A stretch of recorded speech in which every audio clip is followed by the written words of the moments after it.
नमस्कार बच्चों, आज के हम इस क्लास में आपका जो टॉपिक है वो चल रहा है तद्धित प्रत्यय। तो तद्धित प्रत्यय में पिछले क्लास में हमने देखा था जो मतु प्रत्यय किस अर्थ में होता है, इससे बनने वाले शब्द किस किस लिंग में चलते हैं और वो किस प्रकार से विशेषण बन करके अपने विशेष्य के अनुसार उसका रूप बदलता है। तो इस पर काफ़ी विस्तृत हमने चर्चा किया था। तो आपसे रिक्वेस्ट है कि उस वीडियो को आप ज़रूर देखें। और जैसा कि आपको पता होगा कि ये सारा का सारा आपका सीबीएसई बोर्ड के सिलेबस में है, उसी को सिर्फ मैंने यहाँ लिया है, इसलिए आपकी वो तैयारी भी साथ साथ होती चली जाएगी। तो नेक्स्ट जो मेरा प्रत्यय है वो है ठक, दूसरा प्रत्यय। इसे भी हम लोग आज देखते हैं और फिर इसके अनुसार फिर आगे हम देखेंगे। चलिए, पहला है ये ठक प्रत्यय। जैसा कि मैंने पहले बताया था कि कोई भी तद्धित प्रत्यय सबसे बड़ी उसकी विशेषता क्या होती है कि वो शब्द से लगते हैं। किसी भी तद्धित प्रत्यय की ये विशेषता होती है कि वो शब्द से लगता है, जबकि कृदंत प्रत्यय किसी न किसी धातु से लगता है। तो उसी के अंतर्गत हम इस प्रत्यय को आगे बढ़ाते हुए आपको बताना चाहेंगे कि ठक प्रत्यय भी जो है वो वाला अर्थ में ही होता है, लेकिन इसमें कुछ मतु प्रत्यय से हट करके कुछ बातें हैं जो आपको जानना आवश्यक है। इसमें एक सूत्र है तद्धितेषु चामादेह। तद्धितेषु चामादेह, ये तद्धित प्रत्यय का बड़ा ही प्रसिद्ध सूत्र है। इसे यदि आप तोड़ेंगे तो देखिए क्या क्या शब्द निकलते हैं। तद्धितेषु, तद्धितेषु प्लस अचाम प्लस आदेह। ठीक है, कहता है कि तद्धितेषु, तद्धित प्रत्ययों में। तद्धितेषु कहने से मतलब है जो तद्धित प्रत्यय की जब हम चर्चा कर रहे हैं, कहता तद्धित प्रत्ययों में अचाम, अचाम कैसा, अच प्रत्याहार है, जिसकी चर्चा हम लोगों ने वर्ण पढ़ने के क्रम में ही मैंने बताया था माहेश्वर सूत्र में। आप यदि अच प्रत्यय को वहां आपने देखा होगा तो आपको काफी स्पष्ट हो जाए कि अचाम क्या होता है। तो अचाम मतलब अच, जितने स्वर वर्ण होते हैं उसको हम लोग अच कहते हैं। और ये अचाम का विशेषण है आदेह। आदि मूल शब्द है, आदि मतलब पहले, आदि अंत हम लोग कहते हैं ना। तो आदि मतलब पूर्व वाला। तो कहता है कि पूर्व वाला जो स्वर है अच, आदेह अचाम, कहता पूर्व वाले अच को क्या होनी चाहिए, वहां वृद्धि होनी चाहिए। ये वृद्धि शब्द का यहाँ कोई भी ऐसा सूत्र में नहीं चर्चा है, लेकिन उसकी अनुवृत्ति करते हैं तो उसका अर्थ पूरा होता है।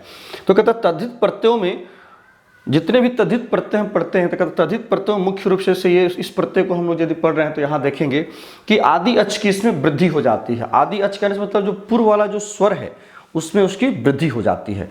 तो मुख्यतः जो तद्धित प्रत्यय में जिन जिन शब्दों की वृद्धि होती है वो शब्द है, आपको इसमें नोट कर लेना चाहिए। जैसे कि अ या आ, इसकी वृद्धि क्या होगी, आ होगी। ठीक है ना, इसकी वृद्धि आ होती है। ये सभी के सभी जो है ये वृद्धि है। ठीक है ना। इसी प्रकार से ई में ह्रस्व ई अथवा दीर्घ ई, इसकी वृद्धि ए में हो जाती है। ठीक है, इसकी वृद्धि जो है वो ए में हो जाती है। इसी प्रकार से ऊ है, ह्रस्व ऊ और दीर्घ ऊ, इसकी वृद्धि हो जाती है औ में। ठीक है, इसकी वृद्धि हो जाती है औ में। तो ये जो तद्धित प्रत्यय में ये चीजें जो है बहुत प्रसिद्ध है। ठीक है, तद्धित के ठक प्रत्यय में ये चीजें आपको देखने के लिए अधिकतर मिलेंगी। और भी कई जगह इसका पालन किया जाता है इस नियम का। तो मुख्यतः अभी आपको बहुत सारे उदाहरण मिलेंगे, वहां आपको मैं बताऊंगा। जैसे कि अ या आ के बाद इसमें अ या आ की वृद्धि आ ही हो जाती है। ई, ह्रस्व ई या दीर्घ ई दोनों की वृद्धि ए हो जाएगी। ऊ और दीर्घ ऊ दोनों की वृद्धि औ होगी। ठीक है, तो ये इसमें सामान्य नियम है जो कि इस प्रत्यय में आया है। इसका कहने का उद्देश्य यही था। ठीक है, अब जो हम लोग मुख्य रूप से जिन बातों को हमें जानना चाहिए वो ये है कि वास्तव में ठक प्रत्यय का और बाकी इसमें कौन कौन सा इसमें गुण होता है इस प्रत्यय में। तो बाकी जो इसमें गुण है, इसकी जो विशेषताएं हैं, उससे हम लोग यहाँ देख सकते हैं। शॉर्ट में मैं केवल आपको पॉइंट वाइज दे देता हूं। वास्तव में इस प्रत्यय में, ठक में शेष जो बचता है वो बचता है इक, है ना। ये ठक प्रत्यय में यदि कुछ शेष बचता है तो बचता है इक।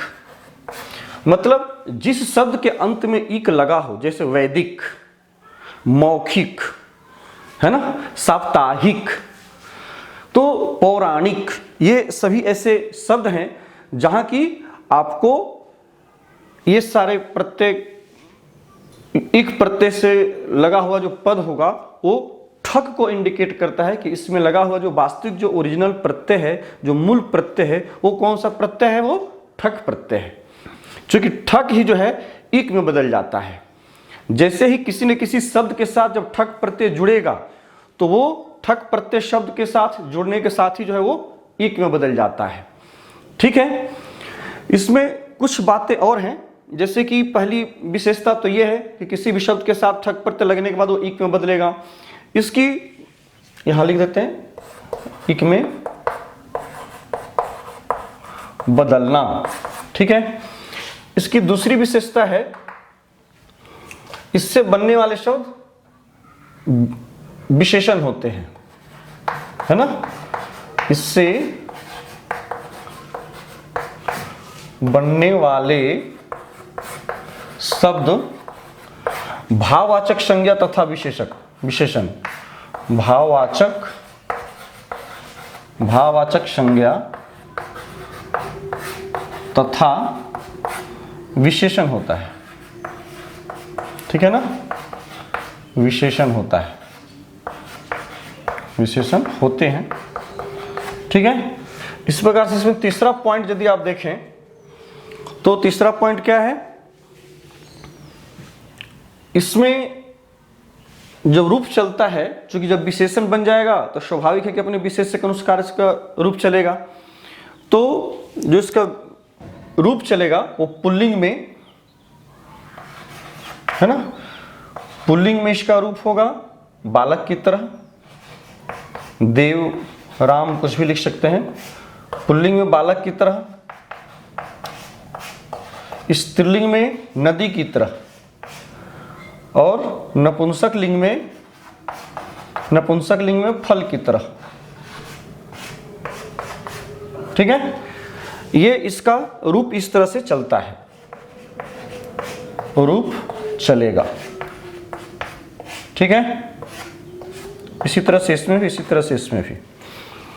पुल्लिंग में बालक की तरह रूप चलेगा, स्त्रीलिंग में नदी की तरह रूप चलेगा, और नपुंसक लिंग में फल की तरह रूप चलेगा। ठीक है ना। तो इसमें जो मुख्य बातें हैं ठक प्रत्यय में वो यही है।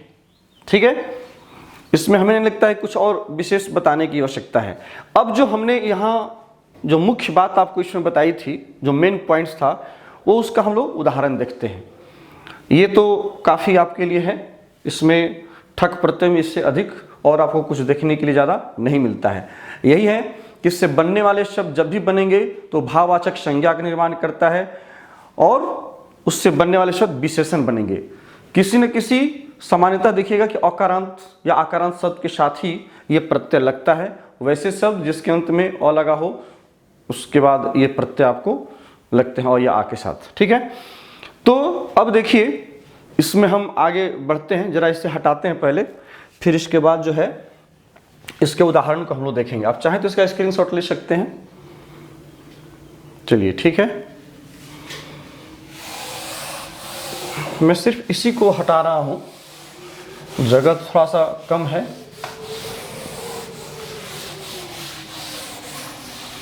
ठीक है, अब देखिए यहां जो उदाहरण कह रहा है कि अ या आ को आप वृद्धि हो जाए। अब इसके अलग अलग उदाहरण देखेंगे। ये भी देखेंगे कि बोर्ड एग्जामिनेशन में जो प्रश्न पूछे जाते हैं ठक प्रत्यय से रिलेटेड वो कैसे पूछे जाते हैं। ठीक है, तो पहला अ या आ का हम उदाहरण देखते हैं, जिसके अंत में अ या आ लगा हो। ठीक है, जैसे कि पहला हम देखते हैं सप्ताह अथवा मास, कुछ भी ले लीजिए, मास शब्द है। मास से आपने क्या लगाया, ठक लगाया, ठीक है ना। अब देखिए मास में स्व में अ स्वर लगा हुआ है, यही यहां कहा कि ऐसा पद जिसके अंत में अ या आ स्वर लगा हो तो उसकी वृद्धि क्या हो जाएगी, आ हो जाएगी। तो यहां देखिए मास में स्व में अ लगा है और इसके जो पूर्व वाले हैं आदि अच, यही कहा अचाम, आदेह अचाम, इसका जो पूर्व वाला पद है उसमें स्वर कौन सा लगा है, आ लगा है। तो यही कहा कि अ या आ से, ठीक है ना। तो आ से है तो फिर क्या हो जाएगा, मास से ठक लगा तो ठक में क्या बचता है, ईक बच जाता है। ध्यान रहे कि यहां ठक में क में हलंत होता है, लेकिन जैसे ही ईक में बदलता है तो ईक का क पूरा होता है, इसलिए इसका रूप जो है बालक की तरह या देव की तरह अकारांत रूप चलता है, ठीक है।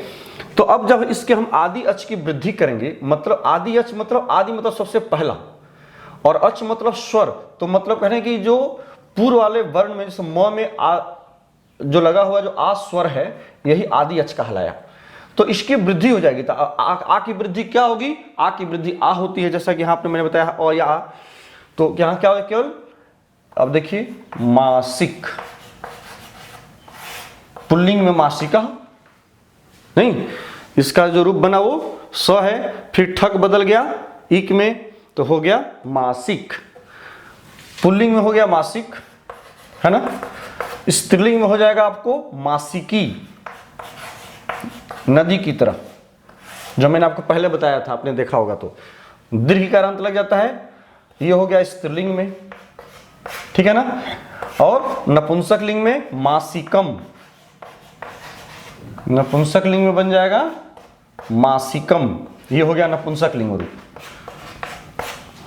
तीनों लिंगों में इसके रूप बनते हैं और रूप जो है आपका ये बालक की तरह चलेगा मासिका, मासिकी नदी की तरह चलाइएगा, दीर्घकारांत तो वो भी है, दीर्घकारांत ये भी है, और मासिकम जो है वो नपुंसक लिंग में फल की तरह चलेगा, फलम फले फलानी, मासिकम मासिके मासिकानी। तो ये सारा रूप मैंने बताया है पहले, आपने यदि मेरा वीडियो देखा होगा तो वहाँ मैंने बताया किस किस तरह से रूप चलाते हैं। तो ये एक वचन मैंने दिया है, प्रथम व्यक्ति के एक वचन, इस प्रकार से सातों विभक्तियों में तीनों वचनों में इसके रूप चलेंगे, ठीक है। और भी उदाहरण देखते चलते हैं हम लोग। अब दूसरा उदाहरण इसका हम देखेंगे, तो पहला हो गया आपका अ या आ से, इसी तरह से इसमें आप एक अ का भी देख सकते हैं। अ का जैसे देखते हैं समाज, समाज से भी ठक लग करके बन सकता है। देखिए समाज में समाज प्लस ठक, ठीक है, समाज शब्द है, समाज से ठक लगा तो सौ में देखिएगा अ स्वर लगा हुआ है, यही कहा यहां पर आदि अच। तो यहां पर आदि अच क्या है, आदि मतलब सबसे पहले, आदि मतलब पहला होता है, मतलब इस शब्द में जो सबसे पहला वाला वर्ण है और उसमें जो लगा हुआ अच है, अच मतलब स्वर, तो उस अच की वृद्धि हो जाएगी। ये तद्धित प्रत्यय के अंतर्गत ये नियम बनाया गया, यही कहा कि तद्धितेषु, तद्धित प्रत्ययों में आदेह अचाम, आदि अच की क्या होती है, वृद्धि हो जाती है। तो यहां यदि देखिएगा तो समाज में सौ में अ लगा है तो अ को क्या हो जाएगा, आ हो जाएगा, तो हो जाएगा सामाजिक। ठक में यहां इक बचता है। कई बार एग्जामिनेशन में ठक नहीं दे करके आपको डायरेक्ट इक प्रत्यय भी दे दिया जाता है, तो वहां आपको ज्यादा कंफ्यूज नहीं होना है। अगर आपको ठक नहीं दे करके इक भी दिया है तो आपको पता है कि इक वही प्रत्यय है जो कि ठक का ही बदला हुआ रूप है, ठीक है, तो उसमें घबराना नहीं है। तो डायरेक्ट आप इक को इक जोड़ दीजिएगा। तो अब समाज में आप यदि इसके आदि अच की वृद्धि करिएगा तो सौ में अ लगा है तो क्या हो जाएगा, आ हो जाएगा, तो बन जाएगा सा मा जिक, ठीक है। बहुत लोग क्या करते हैं ना, पता नहीं होता है। अब यही देखिए, यही अंतर आता है। अब जो व्यक्ति ग्रामर को पढ़ा है, जो व्यक्ति व्याकरण को जानता है, तो कभी भी सामाजिक नहीं लिखेगा, सामाजिक लिखेगा। सा उच्चारण भी हम लोग करते हैं तो सामाजिक आदमी है वो, है ना, जबकि होना चाहिए सामाजिक। तो इसलिए सौ में सामाजिक नहीं होता है, सामाजिक हो जाता है। तो सामाजिक कैसे हुआ, यही तद्धित प्रत्यय जो है, इसमें इक प्रत्यय जो लगा है आपका, ठक का इक प्रत्यय जो लगा हुआ है, यही इक प्रत्यय लगने के चलते पहला वाला जो स्वर है सौ में लगा हुआ जो अ स्वर है वो आ में बदल जाता है, तो हो गया सामाजिक। तो ये अ और आ दोनों का उदाहरण आपने देखा। इसी तरह से आप चाहें तो इसको देख सकते हैं, नोट कर सकते हैं। अब इसे दूसरा उदाहरण हम लोग देख सकते हैं ई का, है ना। यहाँ चाहे तो हम लोग लिख सकते हैं ई का उदाहरण निकल सकते हैं। दूसरा उदाहरण हम लोग यदि ई का देखें तो ई के उदाहरण में जैसे कोई भी ले लीजिए, ई का इतिहास, तो इतिहास से हम लोग ठक लगा देंगे। ये देखिए इतिहास, इतिहास प्लस ठक। अब इतिहास से आपने ठक प्रत्यय लगाया तो ठक में क्या बचा, इक बचता है। अब देखिए ई में आदि अच क्या है, शुरू वाला अच क्या है, ई है। अब ई को वृद्धि क्या हो जाएगी, ऐ होगी। मतलब वैसा शुरू वाला आदि वाला जो स्वर है, आदि अच, मतलब सबसे पहला जो इस शब्द का जो पहला अच है मतलब स्वर है, स्वर का ही दूसरा नाम अच कहा जाता है, एक दूसरे का पर्यायवाची शब्द कह सकते हैं। तो ई को क्या होगा, ई को ऐ हो जाएगा। तो ई के स्थान पर हो गया क्या, ऐ, तो हो गया ऐ। अब बाकी जैसे है ऐतिहासिक, ठीक है ना, ऐतिहासिक। तो ये मूल शब्द बन गया ऐतिहासिक, पुल्लिंग में ऐतिहासिकः, उसी प्रकार से स्त्रीलिंग में ऐतिहासिकी, नहीं ऐतिहासिकी।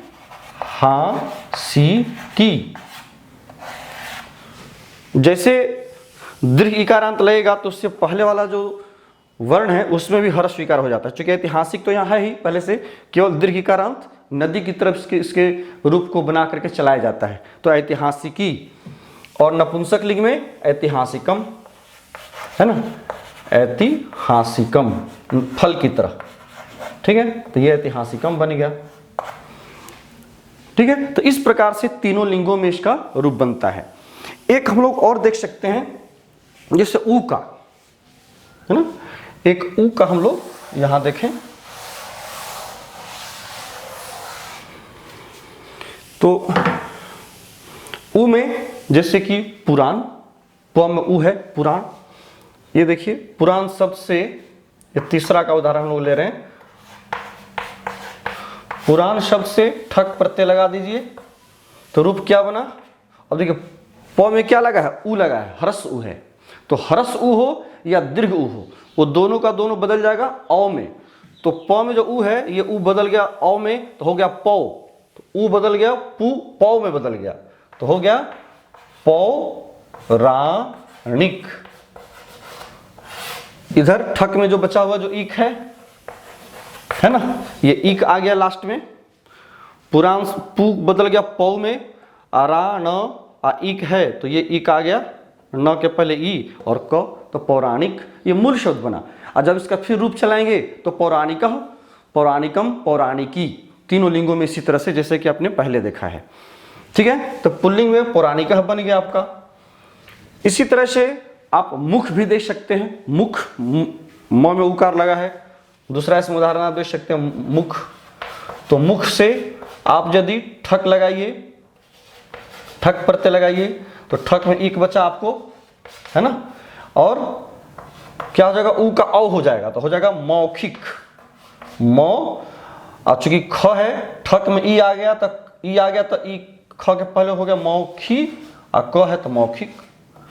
तो मौखिका पुल्लिंग में, मौखिकी स्त्रीलिंग में, है ना, ये हो गया मौखिकी, मौखिकी स्त्रीलिंग में, और मौखिकम नपुंसक लिंग में, और मौखिकम हो गया आपको नपुंसक लिंग में।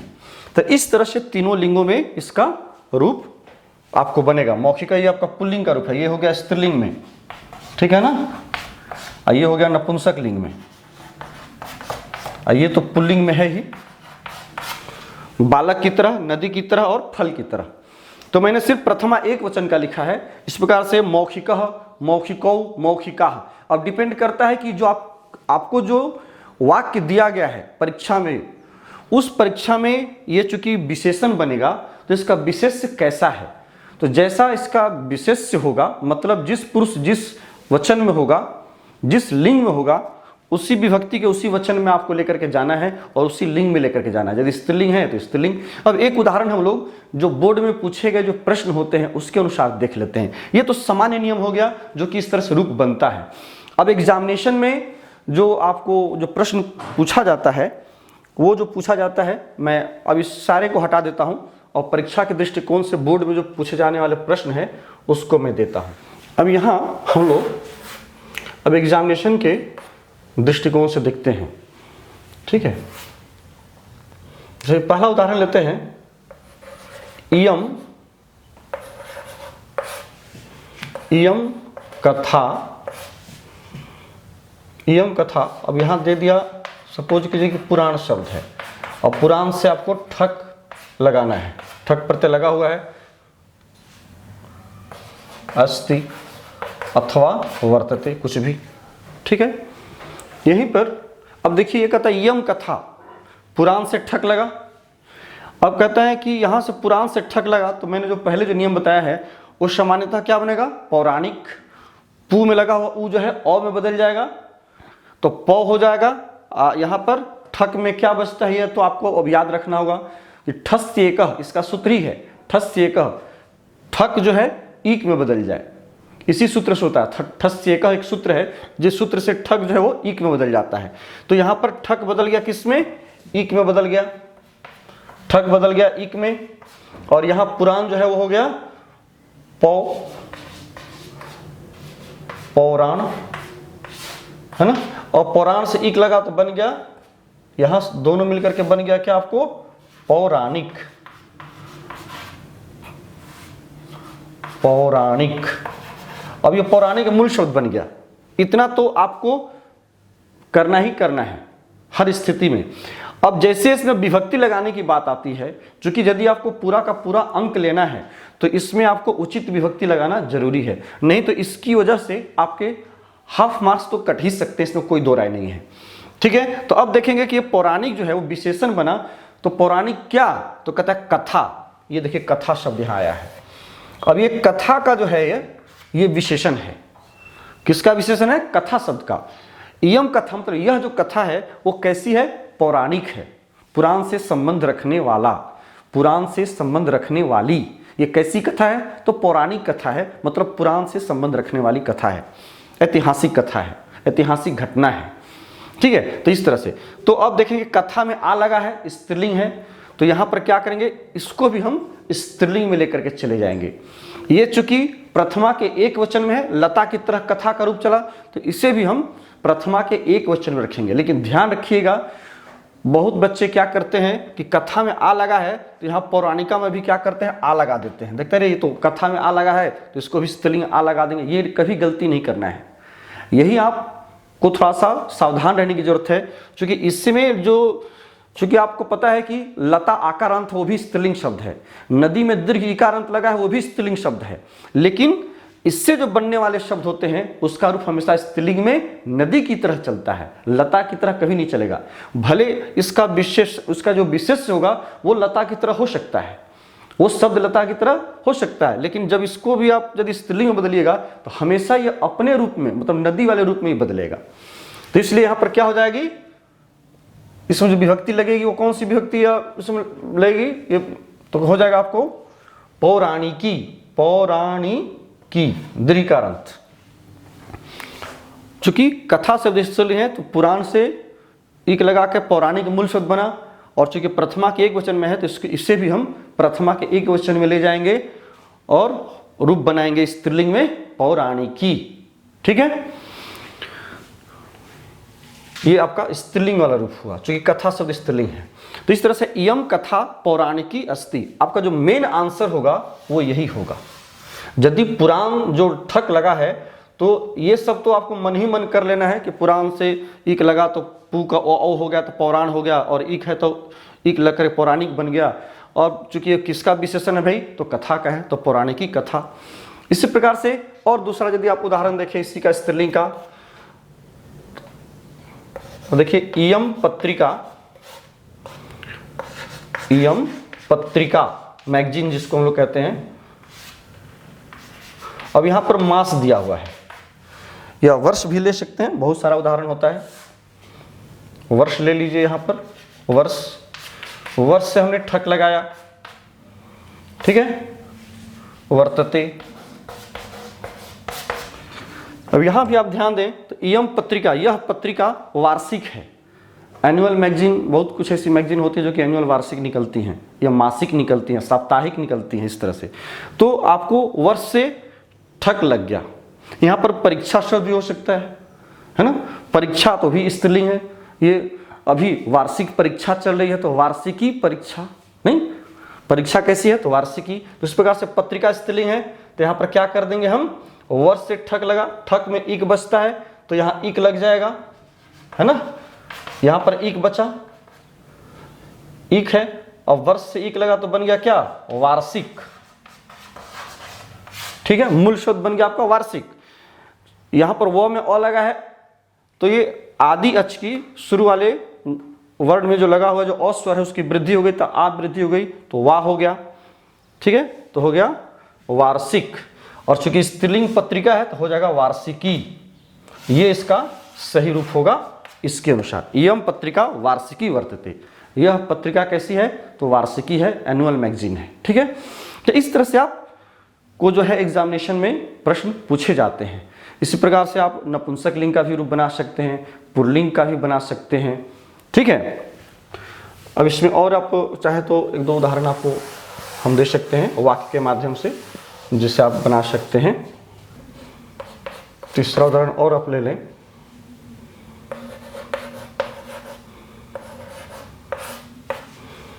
अयम ग्रंथः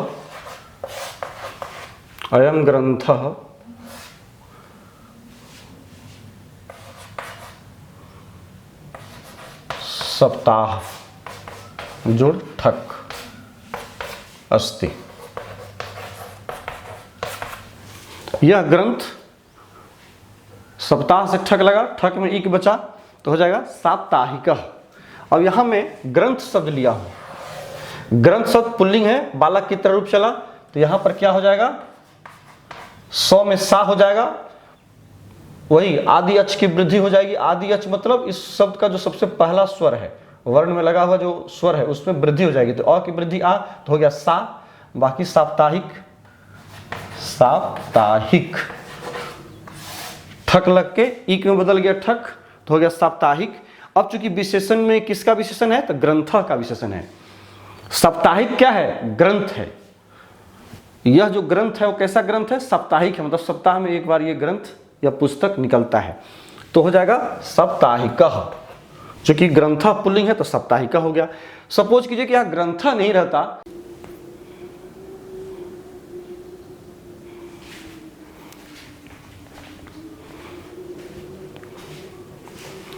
ठीक है।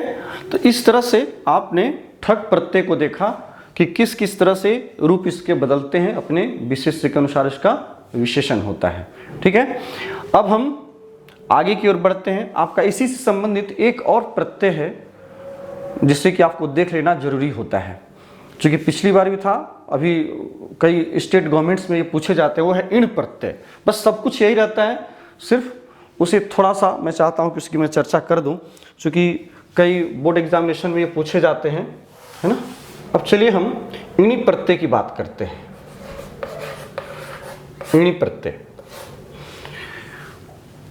ये वास्तव में ये भी वाला अर्थ में ही होता है, क्योंकि तद्धित प्रत्यय का ही है। यहाँ पर मैंने दिया चूंकि पिछली बार आपका सिलेबस में था और अभी भी कई बार इसे पूछ दिया जाता है। सिलेबस में नहीं होता है लेकिन कई बार ऐसा होता है कि जो चीज़ें पहले की हैं तो उसे जान लेना जरूरी होता है। क्योंकि पिछली बार आपका सिलेबस में था तो इसलिए मैं चाहता हूँ कि इसे आप जरूर देख लें। या अभी भी बोर्ड बहुत सारे स्टेट गवर्नमेंट्स में जैसे जैक में है या और भी ICSE बोर्ड में है तो वहाँ आपको ये प्रत्यय पढ़ना होता है। तो इसे मैं थोड़ा समय दे, वास्तव में इणी जो है वो नीणी प्रत्यय का ही बदला हुआ रूप है ना। ये वास्तव में नीणी प्रत्यय है ना। ये जो है वो नीणी प्रत्यय है ना। और यही जो नीणी प्रत्यय है, यही नीणी प्रत्यय इणी में बदल जाता है और यही इणी प्रत्यय इण में बदल जाता है। फाइनली जो है वो इण बचता है। ठीक है, चूंकि ये भी तद्धित प्रत्यय के अंतर्गत आता है, ये प्रत्यय भी वाला अर्थ में ही होता है। ठीक है ना। किसी भी आप अकारांत या आकारांत शब्दों से लगा करके इसे आप बना सकते हैं और जो इसका रूप होगा वो पुल्लिंग में बालक की तरह, जैसे कोई भी एक रूप ले लेते हैं, केवल इसका उदाहरण देख लीजिए तो हमें लगता है कि ज़्यादा क्लियर हो जाएगा, बहुत कुछ ऐसी बातें नहीं है इसमें समझने लायक। तो फाइनली जो है नीनी में इन प्रत्यय बचता है। एग्जामिनेशन में डायरेक्ट आपको इन प्रत्यय भी पूछा जाता है, तो इसलिए आप उसमें इन प्रत्यय, आप डायरेक्ट होगा तो इन प्रत्यय लिख सकते हैं, या इनी दिया हुआ तो इनी लिख लेंगे। लेकिन यदि इनी रहे या नीनी रहे, कुछ भी रहता है तो फाइनल जो है इन प्रत्यय ही इसमें शेष बचता है। ठीक है, तो आपको इन प्रत्यय ही जानना है। अब देखिए ये भी भाव अर्थ में भाववाचक संज्ञा का निर्माण करता है। इस प्रत्यय से बनने वाले शब्द भी क्या क्या होते हैं, जरा कुछ पॉइंट वाइज देखें तो भाववाचक संज्ञा है ना, भाववाचक संज्ञा तथा विशेषण बनता है। ठीक है ना, तथा विशेषण बनता है। कहने का मतलब है कि जिस भी शब्द के साथ ये प्रत्यय लगेगा तो शब्द के साथ लगने के साथ साथ ही तुरंत वो भाववाचक संज्ञा का बोध कराने लगता है, या न तो वो किसी का वो विशेषण बन जाता है। ठीक है, ये बात इसमें होती है। चलिए इसमें दूसरा यदि आप देखें जो पॉइंट्स है, तो दूसरा पॉइंट्स यहाँ देते हैं। दूसरा पॉइंट ये है कि इससे बनने वाले शब्द तो विशेषण हो ही गए। इसमें शेष यही इन है, नीनी में है तो इन है, इन बचता है, इन बचता है। तीसरा पॉइंट इसलिए देखें तो पुल्लिंग में गुणिन की तरह चलाइएगा। इन प्रत्यय से बना हुआ इसका रूप एक अलग ही चलता है। ठीक है ना, इनमें न में हलंत होगा, हलंत छूट गया था। गुणिन, पुल्लिंग में गुणिन की तरह इसका रूप चलेगा। इन प्रत्यय से बना हुआ जो कोई भी एक शब्द आप ले लें और उसका रूप आप इसके अनुसार चलाइएगा, जो इन प्रत्यय से बना हुआ है वो एक ही तरह का होगा। जैसे कि गुणिन हो गया, इस प्रकार से स्त्रीलिंग में इन प्रत्यय लगने के बाद फिर वो स्त्रीलिंग में फिर नदी की तरह बनेगा, है ना। और उधर फिर नपुंसक लिंग में फल की तरह, फिर नपुंसक लिंग में जो है वो फल की तरह इसका रूप होगा। तो जैसे जैसे रूप बनेगा इसको मैं एक बार बता दे रहा हूं, दिखा दे रहा हूं। तो यदि इसका उदाहरण लें, एग्जाम्पल यदि आप इसका लें तो जैसे यही लेते हैं गुण, गुण से इन लगा। ठीक है, इन प्रत्यय डायरेक्ट ले रहे हैं हम, इनी अथवा नीनी नहीं ले रहे हैं, जो इसका जो फाइनल बचता है उसी को ले रहे हैं। तो गुण से इन लगा तो मूल शब्द क्या बना, गुणीन बना। मूल शब्द बना आपका गुणीन, ये मूल शब्द बना। मैं बार बार ये बात कहते आ रहा हूं पिछले प्रत्यय से भी, मूल शब्द बनना और उसके रूप को चलाना दोनों दो चीज है। मूल शब्द बना मतलब अब इसके रूप चल नहीं रहे हैं, अब इसके रूप को आपको चलाना है। ये ओरिजिन हो गया, शब्द का निर्माण हुआ। जब इसके रूप चलाएंगे तो फिर गुनी, गुणिनो, गुणिना। ठीक है ना, ये गुणीन का मूल शब्द हो गया। और जब इसका रूप चलाइएगा तो हो जाएगा गुणी, गुणिनो, गुनी, गुणिनो, गुणिना।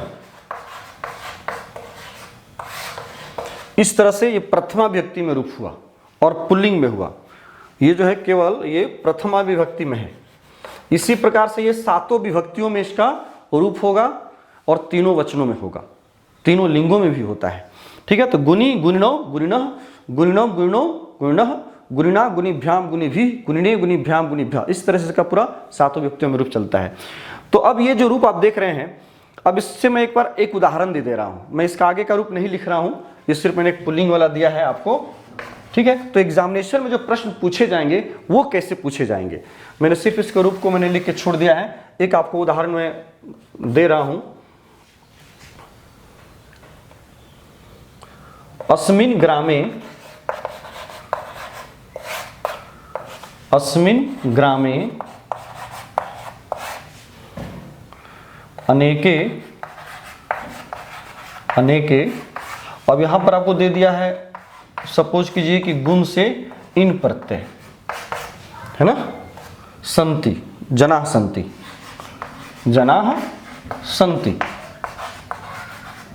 अब देखिए, इस गांव में अनेक गुणी लोग रहते हैं, काफी गुणवान लोग रहते हैं, गुण से जो युक्त हैं, जिनके पास गुण विद्यमान है, ये विद्यमानता के अर्थ में ये भी प्रत्यय होता है, तद्धित प्रत्यय।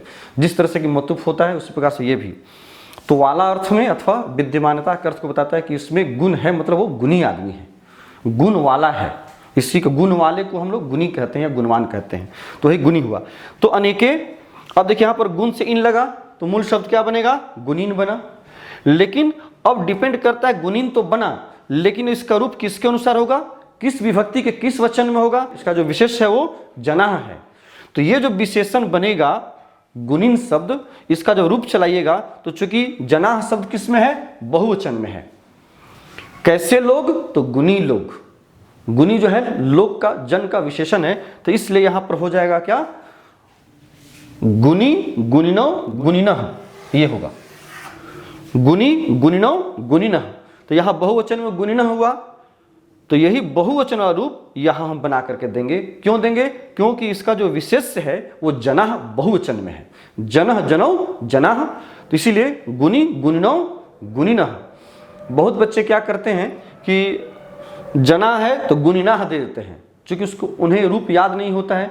इसलिए जिस प्रत्यय को आपको सिलेबस में पढ़ना है उन प्रत्यय से बने हुए एक एक शब्द रूप को आपको जरूर याद रखना चाहिए। कम से कम प्रथमा विभक्ति में तो जरूर याद रखिए। हालांकि आपको क्लास 10th में शब्द रूप धातु रूप पढ़ने के लिए नहीं दिया हुआ है, लेकिन उसकी आवश्यकता आप देख रहे हैं कि हर जगह पड़ रही है, इसलिए आपको याद जरूर रखना चाहिए। इस प्रकार से जना बहुवचन में है, तो इसलिए गुणिनः भी जो है ये गुणीन शब्द का रूप बहुवचन में गुणिनः हो गया। ठीक है। यदि यहां पर जनाह नहीं रहता, सपोज कीजिए कि यहां पर जनाह नहीं रहता, यदि जनः रहता एक वचन में, ठीक है, तो यहां पर रूप आपको लिख दें। यहां क्या हो जाएगा? सही आंसर इसका गुणिनः। इसका सही आंसर हो जाएगा गुणिनः। मतलब अस्मिन ग्रामे, इस गांव में अनेके गुणिनः जनाः सन्ति, अनेक गुणी लोग हैं। तो इस तरह से गुणिनः इसका जो सही आंसर है जनाह के अनुसार गुणिनः हो जाएगा। अब चलिए इसके थोड़ा सा और हम दूसरे उदाहरण को देख लेते हैं। इसे हटाते हैं। सभायाम, सभायाम अनेके, अनेके मंत्र शब्द है, मंत्र से इन लग गया, संति, शांति। ठीक है। सभा में अनेक मंत्री हैं। ठीक है। सभायाम, अब देखिए अनेके है, अनेके से पता चल रहा है कितने मंत्री हैं, तो अनेक मंत्री हैं। क्रिया भी ऐसे देखिए तो बहुवचन में है, तो मतलब कहने का ये है कि जब सब कुछ बहुवचन में है तो आपको क्या करना होगा, इससे भी आपको बहुवचन में लेकर के जाना होगा। तो मंत्र से इन लगेगा तो मूल शब्द बनेगा मंत्रिन, मंत्रिन मंत्रणा देने वाला, वाला अर्थ में। जो मंत्री होते हैं वो मंत्रणा देने का काम है उनको, ठीक है ना, विचार विमर्श देने का। तो मंत्र से इन लगा तो रूप मूल शब्द क्या बन गया? मंत्रिन बना, है ना, न हलंत। लेकिन जैसे इसका रूप चलेगा तो मंत्री मंत्रिणो मंत्रिणः, गुणी गुणिनो गुणिनः की तरह। ठीक है। तो चूंकि मंत्रिण मूल शब्द बना, अब जब इसका रूप चलाएंगे तो अनेके के अनुसार क्या हो जाएगा? यहाँ पर मंत्रिणः हो जाएगा। क्या हो जाएगा? मंत्रिणः, बहुवचन में। ये मूल शब्द है, इसे आपको नहीं लिखना है यहाँ, है ना। मेन आंसर आपका ये है। ये तो मूल शब्द बना, तो अनेके मंत्रिणः सन्ति, सभा में अनेक मंत्री हैं। सभायाम, सभा शब्द है, सप्तमी एक वचन में, सभा में अनेक मंत्री हैं। तो इस तरह से आप रूप बनाते हैं। इसी तरह से अलग अलग और आप उदाहरण ले लें। सह जनः, सह जनः, अब ज्ञान शब्द है, ज्ञान से इन लग गया, अस्ति अथवा वर्तते, जो भी आप दे सकते हैं।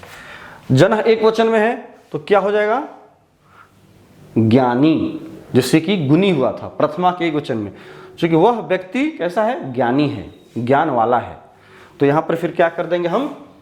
ज्ञानी का ज्ञानी लिख देंगे, सिर्फ प्रथमा एक वचन में। इसका यही सही आंसर हो गया। यही यदि जनाह रहता तो फिर ज्ञानिनः हो जाता। तो कहने का मतलब है कि इस तरह से एग्जामिनेशन में आपको प्रश्न पत्र में आपको प्रश्न दिए हुए रहेंगे, और उसको आपको बनाते समय एक बार आपको उलट करके पीछे या आगे जहाँ भी इसका विशेष है उसको ध्यान में रखते हुए तब इसके रूप को आपको चला करके रखना चाहिए। डायरेक्ट यदि आप चला दीजिएगा कि ज्ञान प्लस इन, आपने इधर उधर नहीं देखा और लिख दिया कुछ से कुछ, अब यहाँ पर जैसे मंत्रिण होना चाहिए, आप लिख दीजिएगा मंत्री एक वचन में, तो गलत हो जाएगा। इसे यदि आप हटा दें तो आपको कन्फ्यूजन नहीं होना चाहिए, है ना। तो ये आपका सही आंसर है इसके अनुसार, ठीक है ना, मंत्रिणा। यदि आप यहाँ पर मंत्री दे देते तो फिर गलत हो जाएगा, चूंकि अनेके बहुवचन में है और मंत्री आप एक वचन में लिख रहे हैं, तो मंत्री एक वचन में और बहुवचन में मंत्रिणा। तो इस तरह से आपका इण प्रत्यय जो है वो होता है, और इन प्रत्यय की यही सारी विशेषताएं हैं जो आपने देखा है, और इस तरह से उसके रूप को हम लोग बनाते हैं, ठीक है।